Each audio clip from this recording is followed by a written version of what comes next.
Tune in, gather round, let the tales resonate.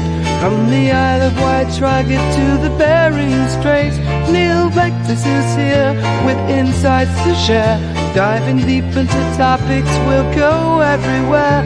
It's the Vectisfabber verdicts, come take a ride.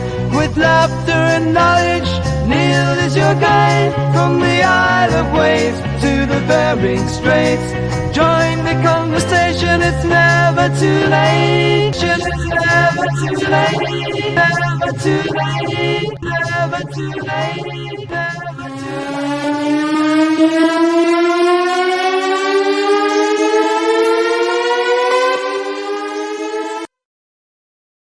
This is Paul McCartney, thumbs up. This is a Vectisfabber verdict. It's a dragon. Warm regards once again, and welcome to the Vectisfabber verdict. In this episode, I'm going to discuss hearing Sgt. Pepper's Lonely Hearts Club Band for the first time as a teenager. In that glorious summer of love. Imagine, if you can, a time without the internet, without the endless stream of music pumping through our headphones. Back then, there was no Spotify or iTunes, no YouTube or TikTok. The only way to get your music fix was through the pages of music magazines or the crackly airwaves of the radio.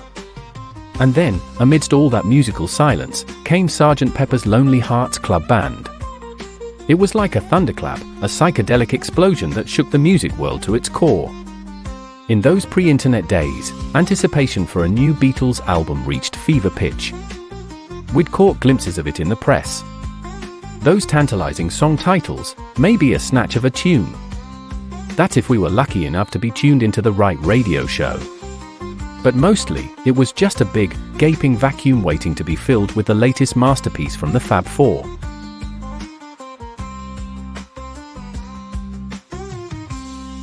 Now, back then, we in the UK were used to getting 2 Beatles albums a year. But since Revolver the previous year, there'd been nothing but a Strawberry Fields and Penny Lane single and a compilation album. So when Sgt. Pepper finally dropped, it was like the musical equivalent of a volcanic eruption. An orgasm of sound after a long wait. I remember it as clear as day. I hopped off the school bus, made my way up the high street, and into Clark's, a store long gone now, sadly. Mrs. Langbourne, the lovely lady behind the counter, saw me coming in and held up a large brown paper bag. Like one you used to get porno magazines in. But this was shaped like an LP. I won't say I ran with it, but it was close. I only lived a 5-minute walk from the shop, but most of that time was spent walking with my eyes glued to the album cover. Into the house I went, straight to my bedroom.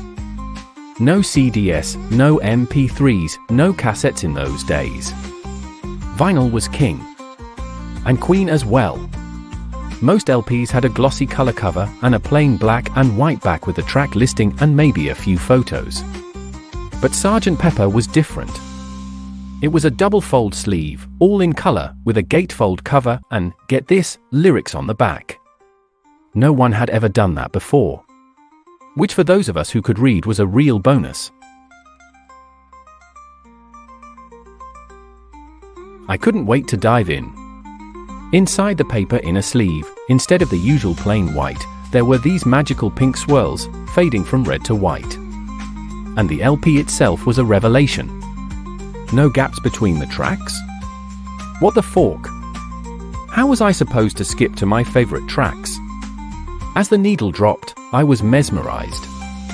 That opening medley, the hard guitars, the French horns, the sublime harmonies, it was like nothing I'd ever heard before. And then Ringo's song, so full of life and energy. Lucy in the Sky with Diamonds taking me to another world, the chopping guitars of Getting Better bringing me back to reality. Fixing a hole threatening to send me to sleep, She's Leaving Home breaking my heart. Mr. Kite taking me on a magical circus ride. Time to flip the disc. George's Indian-inspired song, not the most obvious choice for a hit single, but the laughter at the end made it all the more special. When I'm 64, with its reference to my beloved Isle of Wight and my now 3 grandchildren, Vera, Chuck and Dave, was like a musical postcard from home. Then lovely Rita, Paul McCartney at his witty best, with those crazy sound effects. This wasn't the sound of a pop group. It was something else entirely. Good Morning, a more traditional pop song, but with those time signatures and that screaming guitar solo. The reprise of the title track, not as interesting as the original, but making up for it in energy. And then, oh my days. I think I died for 5 minutes and went to heaven. A Day in the Life, with its epic scope and its haunting lyrics. I'd never heard anything like it, and I've never heard anything like it since, except maybe Bohemian Rhapsody. I was stunned. Sgt. Pepper's Lonely Hearts Club Band wasn't just an album. It was a cultural phenomenon. It changed the way people thought about music, opened up new possibilities, and inspired countless artists who came afterward. So I raise a glass to Sgt. Pepper, the album that dropped the vinyl bombshell and took the world on a psychedelic joyride. Apologies, we seem to have another caller again.